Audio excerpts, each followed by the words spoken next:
afternoon everyone. Okay, so this is another video of our topic for today, which is the legal, ethical, and societal issues in media and information literacy. So, yan yung topic natin for today.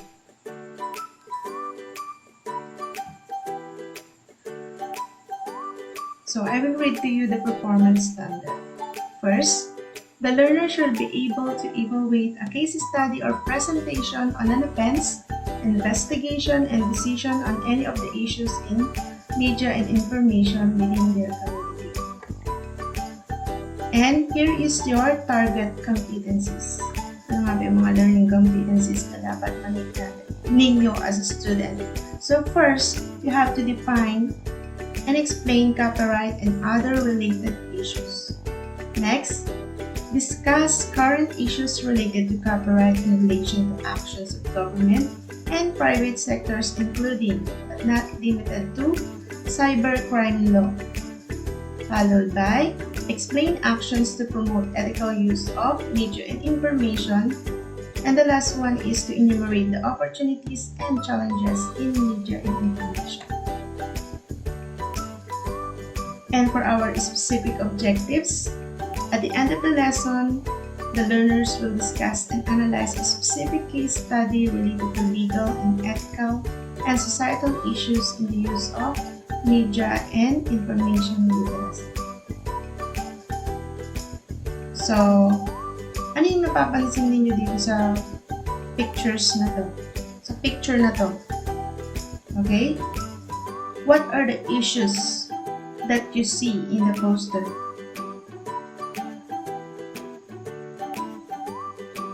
And which one do you understand and which one do you not know? Okay? So, kung mapapansin niyo may mga gambling, bullies, avatars, identity thieves, illegal activity, illegal downloads, hackers, and wares. So, what could be the possible dangers and issues of unguarded use of internet that are depicted in that picture? Mababasa niyo naman kung ano. Even without the words telling about this, like such as legal downloads, you can see from the picture kung ano yung mga yan, diba? You will have an idea. And then, which of these pictures have happened to you or to your friends, and why do you think they happened? Did you ever experience before wherein you have downloaded an illegal sabihin na nating movies, mga pirated, or any of your friends? What do you think? What do you think why they happen? So, for your first activity, which I've given ahead before ibigay sa inyo itong video na to, you have the matching type. Okay? And I hope that many of you got the correct answer. Okay? So, wait. Dito. I will read it to you. Anyway, it's only 5 items. So, first, a legal device that gives the creator of a literary, artistic, musical, or other creative works the sole right to publish and sell that work. Ano kayang tawag doon? So, sana marami sa inyo nakakuha, no? Madali lang yun. Kumbaga, yung creator, okay? He is the sole, or he has the sole right to publish the work, okay, na ginawa niya, and to sell it, to gain profit from it. So, ano kaya ang tawag doon? Okay? So, it is copyright. Next, an act or instance of using or closely imitating the language and thoughts of another author without authorization.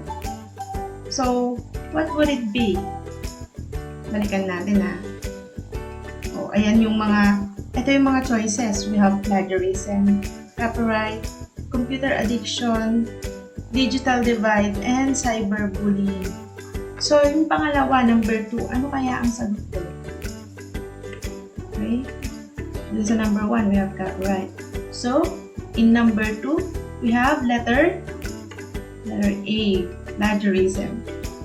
While it takes place, okay, it takes place online or using electronic technologies such as your cell phone, computer, and tablet, over communication tools including social media sites, text messages, chat, and websites. So, the answer is letter E. Okay, we have the cyberbullying. While the excessive use of computer to the extent that it interferes with daily life. Nako, parang sobrang uso to ngayon, no? Kasi 'di ba, pandemic and all are confined in their house. So anong gagawin natin? Of course, we use computer, we use cellphone kasi nga syempre yun lang naman yung means natin minsan to para hindi tayo ma-bored, 'di ba? Mag-scroll in our cell phone. So, sabi dito, excessive use of computer to the extent that, okay, kumbaga, it's already interfering with your daily life. Anong tawag doon? Yan, computer addiction. Napindot ko naman yung isa. Okay, so, sobrang na-addict na. Oh, okay. So, yung mga anak ko, I think they are also addicted to computer, lalo na yung lalaro ng internet. Okay, the last one, an economic inequality between groups in terms of access to use of knowledge of ICT is called, well, we have the digital divide. So, copyright. So, when you say copyright, the definition of this one is that it gives the creator of a literary, artistic, musical, or other creative work the sole right to publish and sell that work. So, this creator has the control for the reproduction of their work, including, of course, the right to receive payment for that, to receive profit. Diba? Kailangan kumita sila dun because it is their work. Okay? Kumbaga, pinaghirapan nila to create that. And an author also may grant or sell those rights to others, including to sa mga publishers or recording companies, especially yung mga kanta. Okay? They can sell that, okay, to them, okay, and to companies. While, kapag naman nagkaroon ng violation dito sa copyright, ano kayong tawag? Do you have any idea of what do you call when there is a violation in terms of the copyright? Okay. So, kapag nagkaroon ng violation, it is called infringement. Okay? So, paano nangyayari paano nagkakaroon ng violation na infringement? Okay? So, this infringement occur, okay, if there is a violation to economic or moral rights granted to the copyright owner. So, ano yung mga remedies na pwede natin gawin para ma-prevent natin itong infringement or the infringer? Okay, so one of the remedies is that the legal creator or the copyright owner can file a criminal, civil, or administrative case to the infringer. Okay?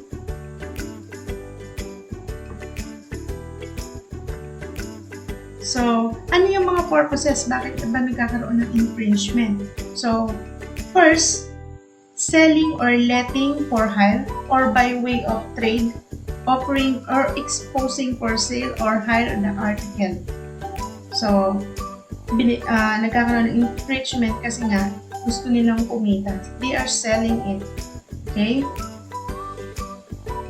And then, syempre, they are selling it without the knowledge of the copyright owner. Okay? And then, pangalawa, distributing the article for the purpose of trade or for any other purpose to an extent that will prejudice the rights of the owner in the work.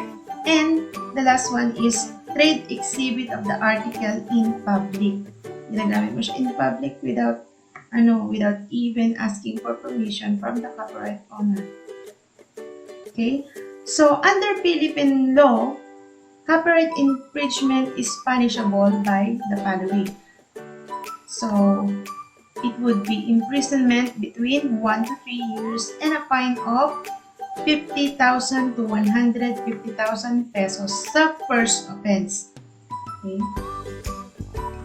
Then, for second offense, of course, imprisonment for 3 years and 1 day to 6 years plus a fine of 150 to 500,000 pesos. Medyo malaki-laki na yun.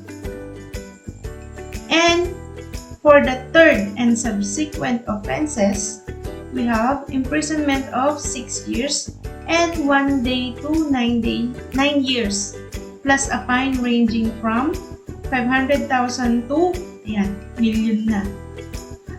1,500,000 pesos. And the offending party may also order to pay civil damages. So, bukod dyan, sa mga nabanggit sa itaas, yung may-ari ng copyright, pwede pa siyang mag-file sa iyo ng mga civil damages and injunction and destruction of the infringing goods or products can also be obtained, as well as seizure and impounding of any article which may serve as evidence in the court proceeding. So, ito naman yung plagiarism definition niya. It is an act or instance of using or closely imitating the language, thoughts of another author without authorization, the representation of that author's works as one's own, as by not crediting the original author. Okay.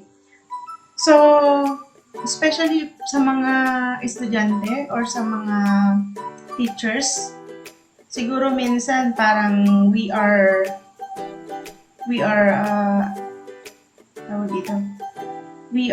guilty of this one because sometimes syempre sa mga kinukuhang mga thoughts, let's say for example in book or in Google or in any references, okay, it is like sometimes we are taking the thoughts as it is on our, parang galing siya sa atin. And we are not giving credit to the one or to the original author. So, you take the credit, okay, of someone's work. So, it's plagiarism. Or not only taking the credit, but also using it. And then, we have cyberbullying. This is the bullying that takes place online or using electronic technologies such as your cell phone, computer, tablets, over communication tools including social media sites, text messages, chat, and websites. Okay, is there any students here who have experienced being bullied online? Meron ba? So I just hope so na wala naman sana sa inyo ang nabully or wala sa inyo ang nambully online. Okay?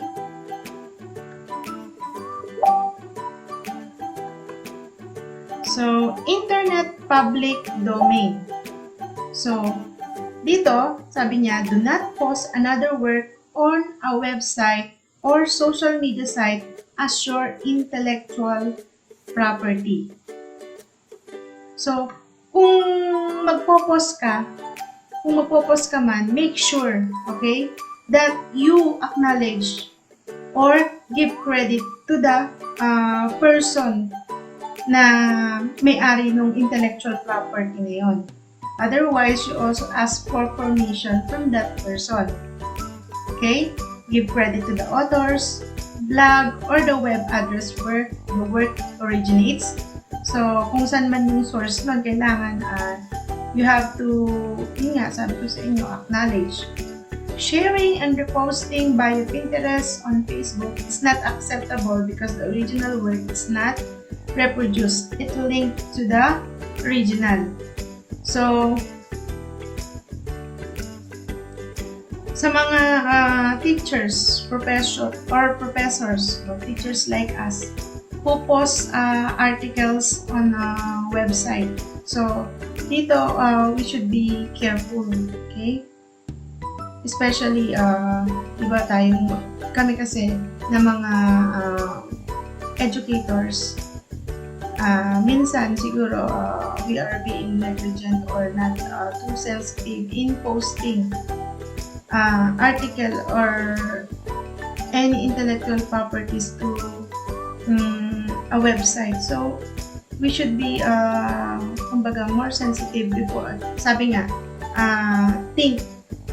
think first bago pa mag-post anything on social media.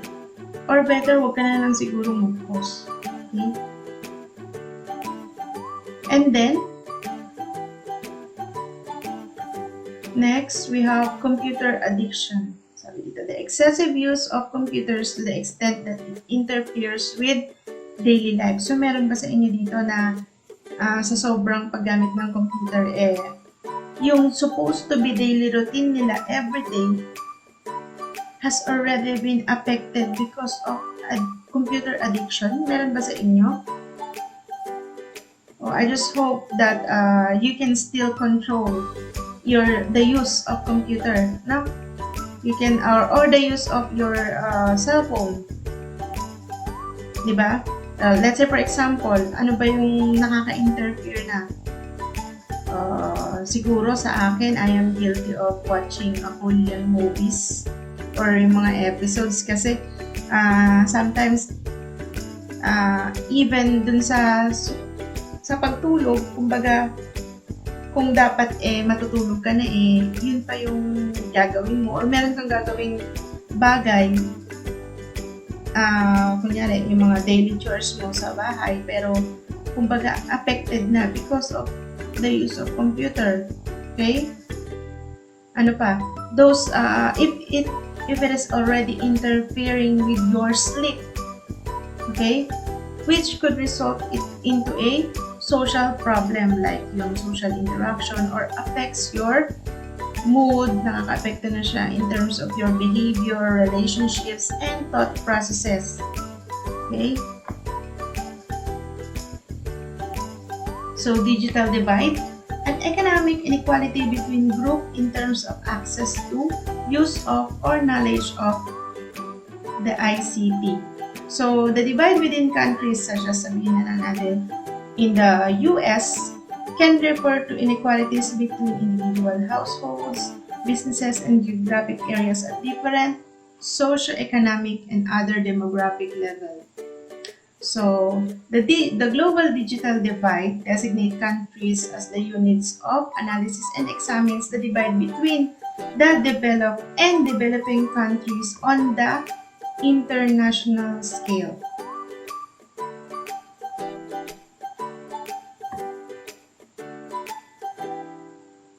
So, for the next activity, ito, is it covered by copyright? Yes or no? So, you will answer this one. Isinend ko rin ito together with the first activity. And also, yung last na activity na ipapagawa ko sa inyo, bali tatlo kasi. So, the idea, procedure, system, method, or operation, concept, principle, discovery, or mere data as such, even if they are expressed, explained, illustrated, or embodied in a word. Covered ba yun ng copyright or not? So, no, it's not covered by copyright. Next, the news of the day and other miscellaneous facts having the character of mere items of press information. Is it covered by copyright or not?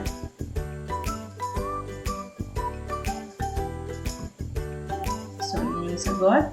And then, the official text of legislative, administrative, or legal nature as well as any official translation. Pwede ba siyang ipa-copyright? Pwede ba? Yung mga legislative, administrative, which is legal in nature, pwede ba? Ano ba yung mga examples natin mga yon? Merong mga batas, official text, translation. So, it is not covered by copyright. And the work of the Philippine government, unless there was a prior approval by the appropriate government agency, is not also covered by copyright.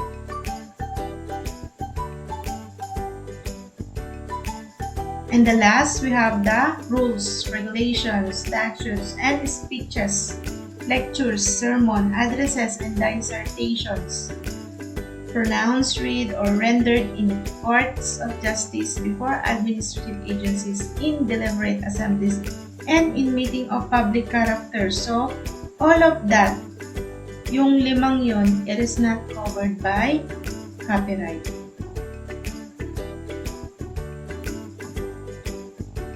So, can a computer, how about a computer program? Okay, can a computer program be reproduced without violating the author's copyright? Pwede ba? Pwede bang i-reproduce yun? So, the answer is, no. So, what are the rights of the copyright owner kung ganon? So, here is their rights. Of course, they can make copy of their own work. They are the one who can reproduce this or who can reproduce their own work. They can make profit out of this work. Of course, they will sell it. They will publish. From publishing their work, of course, they can get credit from it. And they can distribute the copies, okay? And they are also the one to prepare new work based on the original.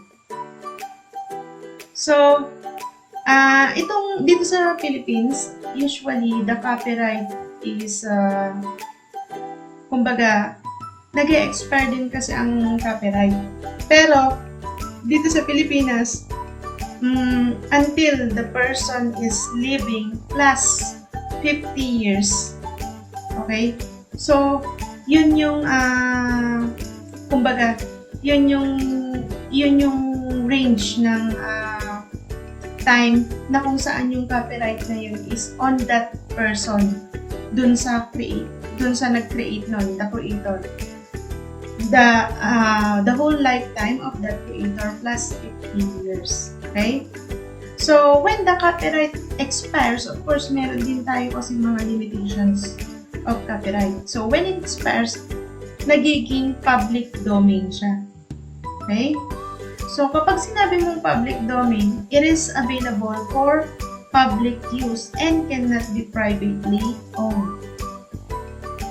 So, meron tayong Internet Archive na sinasabi, which is a non-profit company that provides public domain audios, videos, text, software, and archive web pages. So, saan tayo pwedeng humingi ng permission to access those? If in doubt, of course, you must ask first. Okay? Tapos, syempre, you have to consider how many copies are needed. Do you need multiple copies? Okay? Or the work or the copies will be distributed outside the class.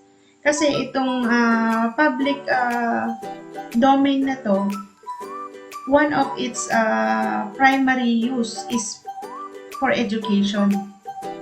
Okay? Next, the original will be used in commercial and non-educational work. So, di ba, nasabi ko dyan kanina, the work will be distributed outside the class. Kasi yung public domain, dyan din nakapaloob yung fair use. So, kasi wala nang nagmamay-ari nun, pero dapat, saan ba siya gagamitin? Di ba dapat, one of its purpose is for educational purposes and or research. Okay? So, dapat, i-consider mo itong fair use. Okay? So, kapag sinabi mong fair use, it is acting in good faith, can protect an individual from legal damages. Kapag ginamit mo yung isang intellectual property na yon, okay, kumbaga, you are being spared from legal damages because you act in a good faith. Okay? So, fair use supports a scientific discovery and sharing of cultures, ideas. Okay? So, dito sa fair use, kumbaga, na-share mo kung ano ba yung sa pangkalahatan, okay? Sa mas nakararami yung nakikinabang kung ano yung mga cultures and ideas. Pag sinabi mong good faith, meaning you have a sincere and honest intention to follow the fair use guidelines. Kapag ginamit mo yung isang intellectual property, in good faith or sincere ka, na gagamitin mo yon, okay, in a way na mapapakinabangan ng mas nakararami, and you don't have any other kumbaga hidden intentions or motives in using it. Next, legal damages are awarded when copyright is violated without good faith effort. Of course, you will be punished if mapapatunayan na binayolate mo yung kumbaga may binayolate ng paggamit ng isang intellectual property na sabihin na natin pinagkakitaan mo siya. Okay? So, hindi yun fair use kasi ginamit mo siya for your own motives na kumita with the work of other. Okay? Hindi ikaw ang nag-create pero kumita ka out of that work. Okay? So, of course, you will be punished. And then, allows reproduction of copyrighted works for criticism, comments, news reporting, teaching, scholarship, and research. Okay? So, we have 4 factors for fair use. First, we have the purpose of reproduction. Generally, it favors, okay, over commercial uses. Hindi mo siya, kumbaga, yung purpose of reproduction mo, hindi mo siya gagamitin for commercial use. Next, the nature of the original work. So, saan mo ba gagamitin yung work na yon? Okay? It depends on the characteristics or attributes of work. Okay? So, this factor, the second one, centers on the work being used and the law allows for a wider or narrower scope of fair use depending on the attributes and characteristics. Let's say, for example, the court are usually more protective of arts, music, poetry, films, creative works, kesa dun sa mga non-fiction work. Okay? And the third one, what percentage of the original work is reproduced? Although the court or the law does not set any exact limitations or quantity of original work being reproduced, it is more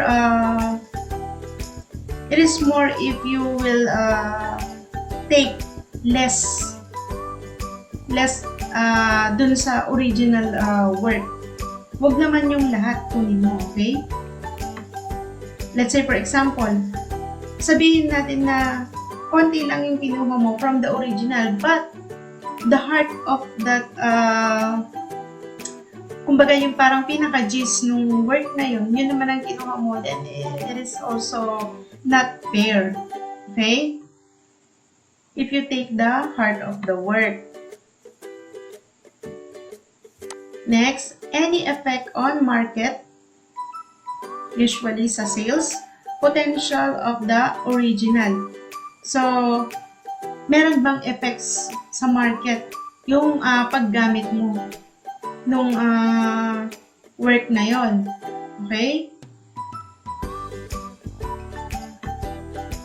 Baka naman kasi mamaya, let's say for example, from the original, okay? Tapos meron kang ginawa, nag-come up ka from that original, okay? Ngayon, yung sa'yo, mas bumenta pa kaysa dun sa original work, which is yun lang naman yung parang pinagbatayan mo nung ginawa mo. So, you also have to consider that. Otherwise, it is not fair. Okay? It is not fair use. So, good faith effort. So, ito yung mga nakapaloob sa good faith effort. If it is not for profit, the use is socially beneficial, original is already published, and the original authors receive the attribution, the use will be for a limited period of time. The use reproduces the limited portion of the original, and the use might improve the market value of the original. The reproduction uses the original work in a new way. Okay. And then, the purpose is for criticism, comments, news, teaching, scholarship, or research. So, kapag sinabi mo kasi ditong one way to say that it is fair is when you uses the original work in a new way. Meaning, it is not a duplicate, but you transformed it. Okay? So, magkaiba yun ha. Iba yung ginaya mo siya, and iba yung transform mo yung original work into a much better. Okay? And then, the use is not for profit, meaning not to make money out of that work. Okay? And then when you say the use is socially beneficial, meaning it creates a new knowledge of learning. Okay? And then, syempre, kapag gagamitin mo yung isang work, okay, original work, don't take all of it. Okay? Do not take the entire work. Dapat it's just a portion. Okay? The original must also, the original or the creator must receive the recognition out of that work. Kailangan siya muna yung mabigyan ng credit.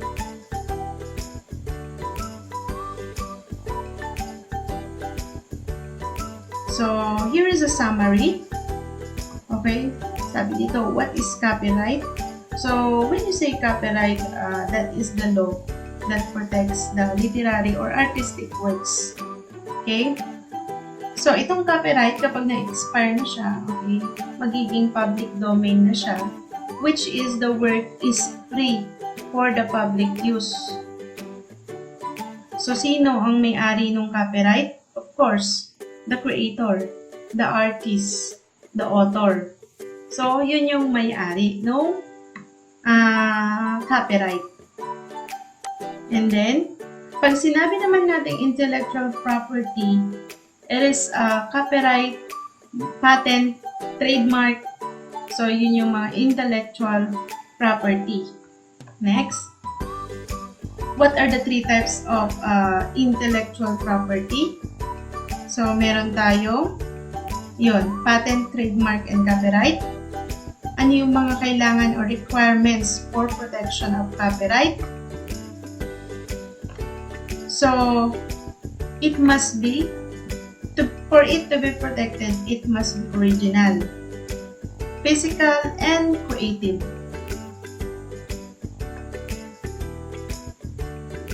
Okay, so that is the end of my lesson. Yung pinagawa ko sa inyo, okay, there is a rubric dun sa baba. Okay? Pero song lang kasi yung nandun.